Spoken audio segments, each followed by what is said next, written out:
नमस्कार, मैं हूं अर्चिता पाठक और आज हम बात करेंगे इंडिया और रसिया के रिलेशनशिप के बारे में, जो कि 1971 से काफी अच्छी चल रही थी। लेकिन ऐसा क्या हुआ है जिसकी वजह से इन दोनों की फ्रेंडशिप में दरार आ गई है।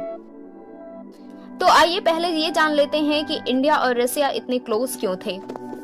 बात 1971 की है, जब इंडिया और पाकिस्तान के बीच तनाव बहुत ज्यादा बढ़ गया था। रसिया, जो कि तब सोवियत यूनियन कहलाता था, उसने पाकिस्तान को वार्निंग दी थी कि इंडिया से युद्ध उसके लिए अच्छा नहीं होगा। लेकिन पाकिस्तान को कई बड़े कंट्रीज का सपोर्ट था और सोवियत यूनियन भी इसे दो देशों का झगड़ा मानता था। लेकिन 3 दिसंबर 1971 की शाम को पाकिस्तान ने भारत के 11 एयरबेस पर अचानक हमला कर दिया। तब Indian prime minister Indira Gandhi ने रेडियो पर इसे युद्ध की शुरुआत कहा। Pakistan launched a full-scale war against us. और भारत की तीनों सेनाओं ने पाकिस्तान पर हर फ्रंट से हमला कर दिया। 4 दिसंबर 1971 की रात को इंडियन नेवी ने कराची पोर्ट पर हमला किया, जिसका जवाब पाकिस्तान के पास नहीं था। इंडियन नेवी ने पाकिस्तानी एयरफोर्स को इस तरह चकमा दिया कि उन्होंने अपनी ही जहाज PNS जुल्फिकार को तबाह कर दिया। लेकिन सिचुएशन तब बदली जब कई और देश पाकिस्तान की सपोर्ट में आ गए।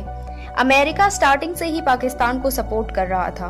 तब के अमेरिकन प्रेसिडेंट निक्सन ने भारत को युद्ध का अंजाम भुगतने को कहा।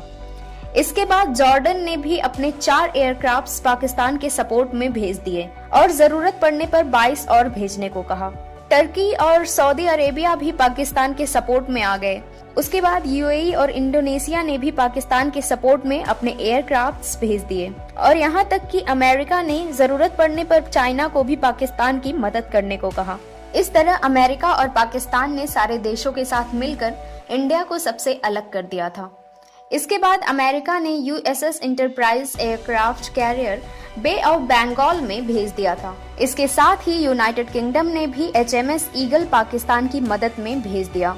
इस तरह ये देश मिलकर भारत को घेरने की तैयारी कर रहे थे। लेकिन तभी इंडिया के सपोर्ट में रसिया मैदान में उतर आया।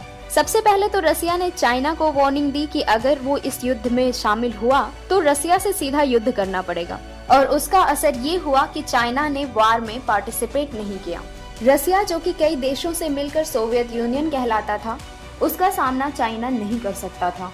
ईरान, टर्की और जॉर्डन जैसे कई देशों के लिए रसिया के युद्ध में आने की खबर ही काफी थी। अमेरिका और UK के एयरक्राफ्ट रोकने के लिए INS विक्रांत भी तैयार था। रसिया ने भी अपने जहाज मैदान में उतार दिए। रसिया के जहाजों ने UK और अमेरिका के एयरक्राफ्ट्स को इंडिया पहुंचने से पहले ही घेर लिया। इस तरह रसिया ने इंडिया और अमेरिका से सीधे युद्ध होने से रोक लिया। अब बिना बाहरी मदद के पाकिस्तान भारतीय सेना का मुकाबला नहीं कर पा रहा था। इस तरह इंडिया ने बांग्लादेश को आजाद करा लिया। ये वो वक्त था जब सारे देश इंडिया के खिलाफ खड़े थे और रसिया इंडिया के साथ खड़ा था। तो अगर हम बात करें इंडिया और रसिया के रिलेशंस के बारे में, तो 4 पिलर पे खड़ा है ये कंप्लीट रिलेशन। पहला है IRIGC, दूसरा है न्यूक्लियर कॉपरेशन, तीसरा है स्पेस कॉपरेशन और चौथा है रीजनल कॉपरेशन। तो इसमें से मेन पिलर है IRIGC। ये सबसे इम्पोर्टेंट पिलर है। ये सन 2000 में शुरू हुआ था। इसके 2 स्पेसिफिक कमीशंस हैं, एक है TEC और दूसरा है MTC। TEC यानी कि ट्रेड एंड इकोनॉमिक कॉपरेशन। इसमें ट्रेड हो गया, इकोनॉमिक कॉपरेशन हो गया, कल्चरल कॉपरेशन हो गया, साइंटिफिक कॉपरेशन एटसेट्रा। इन सब का कॉपरेशन इसी के अंडर होता है। दूसरा है MTC, मिलिट्री टेक्निकल कॉपरेशन। इसमें यह है कि रसिया हमारा मिलिट्री पार्टनर है। रसिया से अभी भी बहुत ज्यादा आर्म्स इंपोर्ट होते हैं इंडिया में। 2000 से 2019 तक कभी भी ऐसा नहीं हुआ कि इंडिया और रसिया की एनुअल समिट कैंसिल हो गई हो, पर 2020 में इंडिया और रसिया की जो समिट होने वाली थी उसे कैंसिल कर दिया गया है। तो जैसे ही कैंसिलेशन की बात हुई, अपोजिशन ने इसे क्रिटिसाइज किया। अपोजिशन के लीडर राहुल गांधी ने ट्वीट किया। उन्होंने ट्वीट किया कि ये जो हमारी गवर्नमेंट इंडिया और रसिया के रिलेशनशिप को डैमेज कर रही है, it's a very dangerous thing for our future for India, क्योंकि रसिया हमारा इंटरनल फ्रेंड रहा है। 1971 से काफी पॉजिटिव रिलेशंस रहे हैं रसिया और इंडिया के। लेकिन पिछले 7 सालों में कुछ ऐसा हुआ कि India has gone towards the west, जिसकी वजह से इंडिया और रसिया रिलेशन में दूरी आई है। तो जैसे ही अपोजिशन ने इसे हाईलाइट किया तो मिनिस्ट्री ऑफ एक्सटर्नल अफेयर्स का एक स्टेटमेंट आया जिसमें उन्होंने ये ऑफिशियल रीजन दिया कि कोविड पैंडेमिक की वजह से ये कैंसिलेशन हुआ है। और रशियन फॉरेन मिनिस्ट्री ने भी कोविड-19 को ही कारण बताया। तो ये हुआ ऑफिशियल रीजन, लेकिन ये रियल रीजन नहीं है, क्योंकि रियल रीजन अगर कोविड-19 ही होता तो हाल ही में इंडिया ने बहुत सारे देशों के साथ वर्चुअल समिट किए हैं, जैसे कि जून 2020 में ऑस्ट्रेलिया के साथ वर्चुअल समिट हुआ है, बांग्लादेश के साथ हुआ है, वियतनाम के साथ हुआ है। तो ये सब देखते हुए ऐसा नहीं कहा जा सकता कि कोविड-19 ही कैंसिलेशन का रीजन था।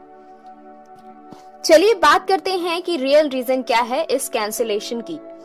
एक्सपर्ट्स क्या कहते हैं? एक्सपर्ट्स ये कहते हैं कि ये जो क्वाड सिक्योरिटी आर्किटेक्चर बिल्ट हो रहा है इंडिया, यूएस, जापान और ऑस्ट्रेलिया के बीच, उससे रसिया नाराज है। इसकी वजह से ही ये कहा जा रहा है कि उन्होंने ये समिट कैंसिल की होगी। और इन सब का इंडिकेशन हमें Russian foreign minister Sergei Lavrov के एक स्टेटमेंट से मिल रहा है। उन्होंने कहा कि ये जो वेस्टर्न कंट्रीज एंटी चाइना का जो चेस गेम खेल रहे हैं, उस गेम में इंडिया को उन्होंने एक प्यादा बनाया है। उन्होंने ये भी कहा कि ये जो इंडो पैसिफिक का पैराडाइम डेवलप हो रहा है, क्वाड का जो आर्किटेक्चर डेवलप हो रहा है, ये सब वेल डिफाइंड नहीं है और इससे इंडिया और रसिया के रिलेशन के ऊपर एक परिणाम पड़ सकता है। और रशियन एम्बेसडर जो हैं इंडिया के, उन्होंने स्टेटमेंट दिया, The Indo-Pacific has no common vision and that the Quad is detrimental to the security and the stability of the region.